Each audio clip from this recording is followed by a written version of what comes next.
अब एनपीएस और यूपीएस के तहत आने वाले केंद्रीय कर्मचारियों की मौज होने वाली है, क्योंकि केंद्र सरकार ने नेशनल पेंशन सिस्टम और यूनिफाइड पेंशन स्कीम के तहत दो नए निवेश विकल्पों लाइफ साइकिल 75 और बैलेंस लाइफ साइकिल को मंजूरी दे दी है। ये फैसला सरकारी कर्मचारियों की लंबे वक्त से चली आ रही मांग को देखते हुए लिया गया है, जो गैर सरकारी कर्मचारियों की तरह इन दोनों स्कीम्स में निवेश के ज्यादा ऑप्शन चाहते थे। इस कदम से कर्मचारियों को रिटायरमेंट के समय अब पहले के मुकाबले ज्यादा पैसा मिलने की उम्मीद है, क्योंकि अब कर्मचारी इन दो नए ऑप्शंस में निवेश कर ज्यादा मुनाफा कमा पाएंगे। इस मंजूरी के बाद कर्मचारी अपनी पसंद और जोखिम उठाने की क्षमता के मुताबिक रिटायरमेंट फंड को मैनेज कर सकेंगे। अब ये दो नए ऑप्शंस कैसे काम करेंगे और इन दो नए ऑप्शंस के क्या मायने होंगे, ये भी जान लीजिए। पहले लाइफ साइकिल 75 की बात करें तो इसमें मैक्सिमम 75% निवेश इक्विटी में होता है, तो 35 साल की उम्र के बाद धीरे धीरे कम होकर 55 साल की उम्र तक 15% रह जाता है। ये उन कर्मचारियों के लिए सही है जो ज्यादा जोखिम लेकर ज्यादा रिटर्न पाना चाहते हैं। वहीं बैलेंस लाइफ साइकिल की बात करें तो जैसे कि नाम से ही जाहिर हो रहा है, ये लाइफ साइकिल 50 का ही एक बदला हुआ रूप है। इसमें लाइफ साइकिल 75 की तरह मैक्सिमम 50% निवेश इक्विटी में होता है।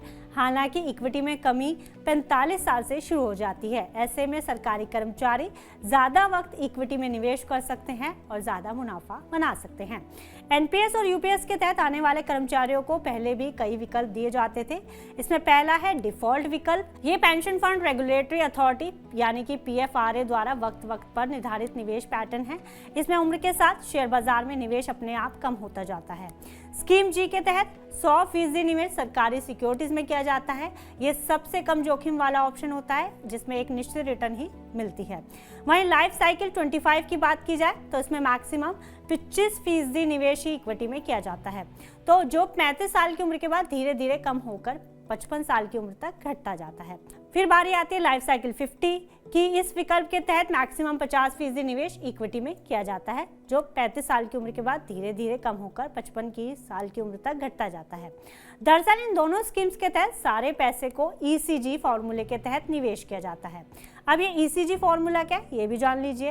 लाइफ साइकिल फंड में निवेश को 3 अहम हिस्सों में बांटा जाता है। पहला है इक्विटी यानी कि ई। इसका मतलब है कि शेयर बाजार में लिस्टेड कंपनियों के शेयरों में निवेश करना। इसमें रिस्क ज्यादा होता है, मगर लंबे वक्त में आपको अच्छा रिटर्न मिलने की उम्मीद रहती है। यहाँ सी का मतलब है कॉर्पोरेट बॉन्ड। इसमें बचे पैसे का निवेश कंपनियों द्वारा जारी किए गए बॉन्ड्स में किया जाता है। इसमें इक्विटी के मुकाबले कम रिस्क होता है और सरकारी बॉन्ड से थोड़ा ज्यादा रिटर्न मिलने की उम्मीद रहती है। एंड जी स्टैंड्स फॉर सरकारी सिक्योरिटीज। यहाँ बाकी बचे पैसे को केंद्र और राज्य सरकारों के द्वारा जारी किए गए बॉन्ड्स में निवेश किया जाता है। ये सबसे सुरक्षित निवेश माना जाता है, हालांकि इसमें रिटर्न कम मिलता है। लेकिन इन दो नए ऑप्शन से कर्मचारियों को कई फायदे होंगे।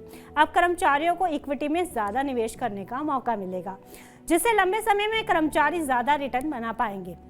साथ ही ये नई व्यवस्था कर्मचारियों को ज्यादा फ्लेक्सिबिलिटी और ऑप्शन भी देगी। कर्मचारी अपनी जरूरत और रिस्क लेने की कैपेसिटी के मुताबिक अच्छे फंड चुन सकेंगे और मोटा मुनाफा कमा पाएंगे। हालांकि इन दोनों ही ऑप्शंस में उम्र के बढ़ने के साथ इक्विटी में निवेश अपने आप कम होता जाएगा। एलसी 75 में 55 साल तक 15% और बीएलसी में 35% तक ही इक्विटी में निवेश किया जा सकेगा। इससे रिटायरमेंट नजदीक आने पर बाजार के बड़े उतार चढ़ाव से सुरक्षा मिलेगी। फिलहाल इस खबर में इतना ही। आप बिजनेस से जुड़ी अन्य खबरों के लिए देखते रहिए मनी 9।